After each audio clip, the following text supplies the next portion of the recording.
여러분, 누군가를 만난 다음에 미래가 기대된다, 10년 뒤가 더욱 궁금해진다 하는 분을 만나보신 적이 있나요? 이 자리에 모신 분이 그렇습니다. 1인 출판사 CNH 북스의 대표이자 10년 차 넘는 강연 기획을 하셨고 현재 뉴욕에서 IT 스타트업 대표이신 우태영 대표님을 모셨습니다. 안녕하세요. 안녕하세요. 해외 글로벌 베스트셀러를 한국어로 번역해서 국내에 소개하는 출판사를 운영하고 있습니다. 게리 바이너척의 책 부와 성공을 부르는 12가지 법칙을 통해서 인연을 맺었는데요. 네, 알수록 배울 점이 정말 많은 분이라 꼭 저희 채널에 모시고 싶다는 생각을 했습니다. 네, 특히 이 대표님은 글로벌 인싸라는 생각이 들었습니다.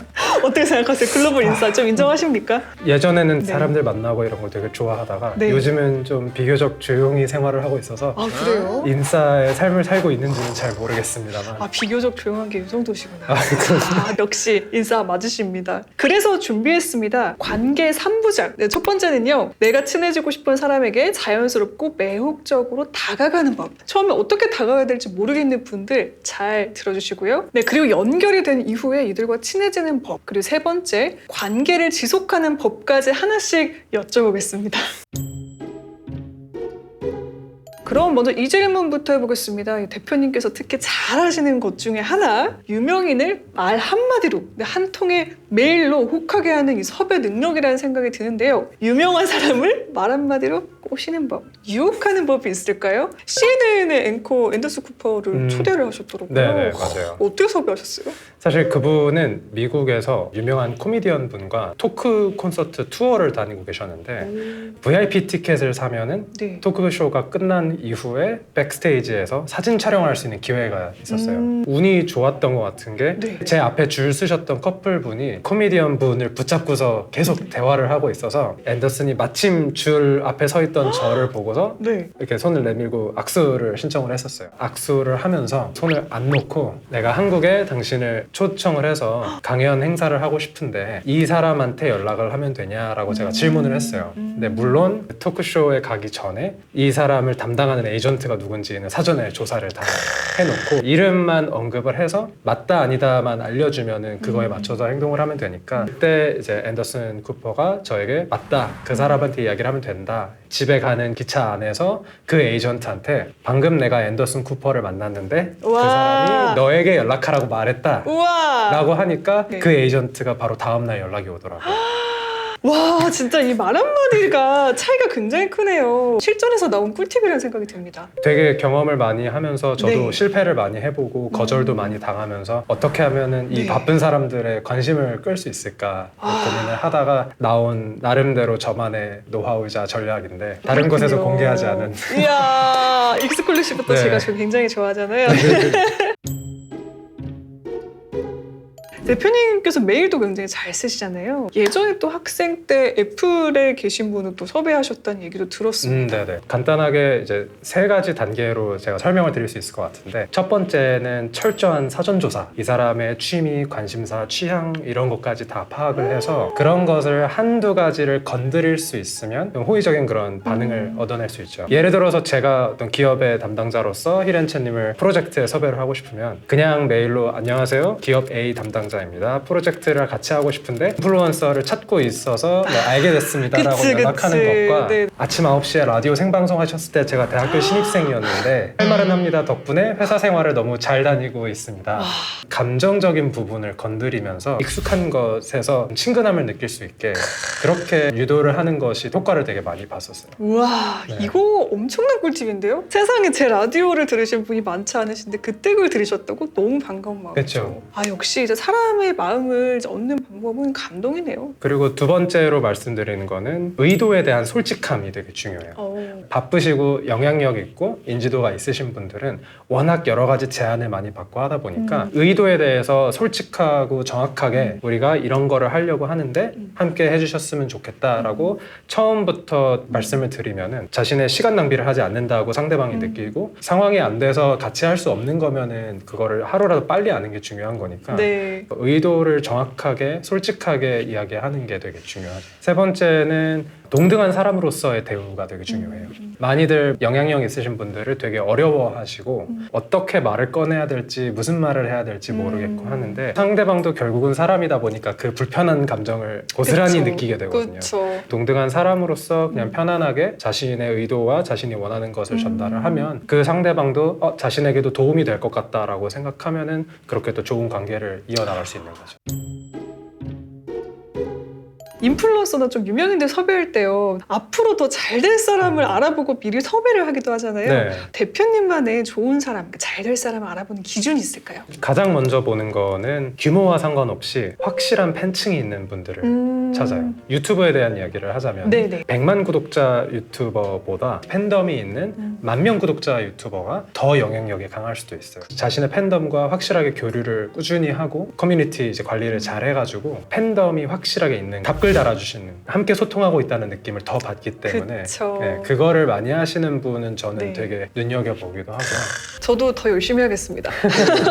그리고 또 하나는 확실한 메시지가 있으신 분들을 좋아해요. 요즘 워낙 컨텐츠가 너무 많고 컨텐츠 소재가 또 빨리 소비되기도 하고 형식이나 포맷이 뜨기 시작하면 그거를 다 따라하는 그런 트렌드가 되게 많은데 자신만의 카테고리가 확실히 정해져 있고 전하고자 하는 메시지가 확실히 있는 분들은 훨씬 더 성장 가능성이 높다고 저는 생각을 해서 여러분들도 지금 혹시 무언가를 시작하시고 싶으시다면 이 포인트 꼭 기억해 주셨으면 좋겠습니다.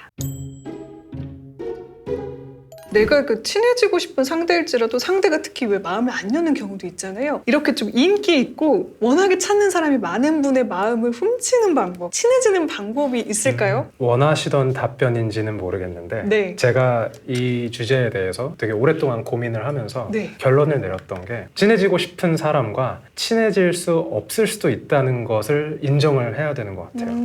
안 좋은 사람이라서가 아니라 그저 맞지 않을 수도 있는 거고 그 사실을 인정을 하고 솔직한 나의 모습을 보여주는 게 되게 중요한 것 같아요. 내가 만들어낸 모습으로 친해지고 싶지는 않잖아요. 친해질 거라는 결과만 보고 그것만을 위해서 달려가지 말고 나의 솔직한 모습을 보여주고 잘해주면은 나와 친해질 사람이라면 서로 당기고 하면서 친해질 수 있을 것이고 만약에 친해지지 않을 운명이었다면 서서히 밀려나가는데 그거에 너무 연연할 필요는 없을 것 같아요. 우와, 핵심과 본질이 다 들어있는 답변이었습니다. 그리고 거기서 포인트는 솔직함이라는 거. 맞아요. 이것도 새겨 담으면 좋을 바래네요. 자, 이제 이 질문은 안 드릴 수 없겠죠. 이제 다음 단계, 관계를 맺었으니까 유지하는 법에 대한 질문을 드리겠습니다. 사는 게 바빠서 혹은 좀 다양한 이유로 마음과는 다르게 못 챙길 때가 있잖아요. 저도 좀 그런 편인데요. 그럼에도 좋은 사람들을 놓치지 않고 꾸준히 관계를 폭넓게 유지하시는 분들을 보면 이것도 능력이다 라는 생각을 했는데요. 저는 대표님께서도 이 관계를 굉장히 잘 유지하신다는 생각이 들었어요. 맺은 관계를 허투루 생각하지 않고 그 다음에 연결과 유지를 잘 하신다는 생각이 들었는데요. 특히 좀 신경 쓰시는 포인트가 있다면요? 대학생 시절에 이런 인맥을 이제 넓히게 되고 사람들을 만나게 됐을 때는 계속 연락하는 게 중요하다고 생각을 했어요. 설 연휴나 추석 이럴 때 네. 카카오톡에 있었던 모든 연락처에 8,900통씩 문자를 보냈었어요. 되게 문자를 열심히 노력하셨네요. 정말 열심히 노력했는데 최소 몇 시간 동안 그쵸. 문자를 쓰고 이름을 바꾸고 내용을 바꾸고 하나하나 다 수정을 해서 보냈었으니까 와, 그것도 복붙이 아니었군요. 그렇죠. 저는 그거를 별로 추천을 하지 않는 게 네. 제가 예를 들어서 800통을 보내면 한 300분한테 답변이 와요. 그 중에서 대화를 이어가는 분이 한 100분 채 안 될 거예요.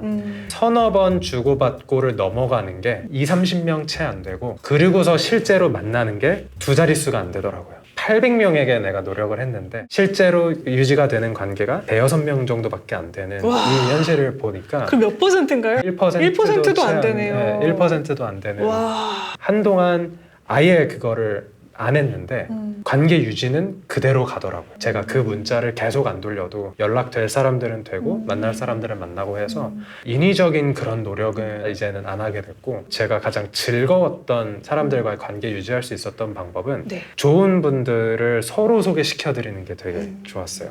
이런 분들이 되게 결이 비슷하고 좋은 관계를 맺을 수도 있겠다라는 생각이 들면은 그렇게만 따로 이제 초대를 해가지고 식사 자리나 그런 같이 만날 수 있는 자리를 만드는데 있는데 참석해 주시는 분들이 되게 고마워해 주시고 기쁘게 참여를 해 주시면서 자연스럽게 그분들이 또 어떤 일이 있을 때 저를 또 초대를 해 주시고 이러면서 되게 즐겁게 관계를 유지하고 이어가게 된 것 같아요. 그러면은 이제 그 결이 비슷하다는 촉은 어떻게 받으세요?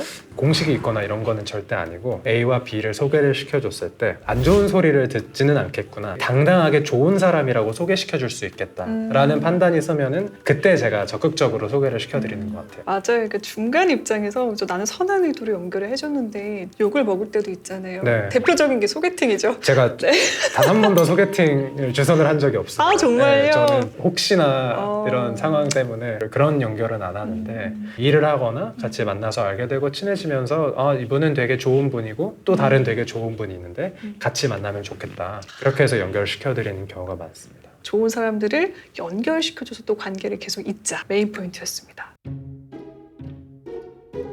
이번에는 일에 대한 이야기로 넘어가 보겠습니다. 특히 20대 때 이런 고민 저도 많이 했습니다. 내 아이디어를 실행을 시키고 싶은데 이거 어디서부터 어떻게 시작해야 될지 모르겠더라고요. 이런 얘기는 한 네. 번도 얘기해 본 적 그쵸? 없어요. 되게 저희 구독자는 혹할 포인트거든요. 오늘 다 아, 터뜨리고 가겠습니다. 역시. 첫 번째는 제가 대학생 친구들 만나면 항상 얘기하는 건데 네.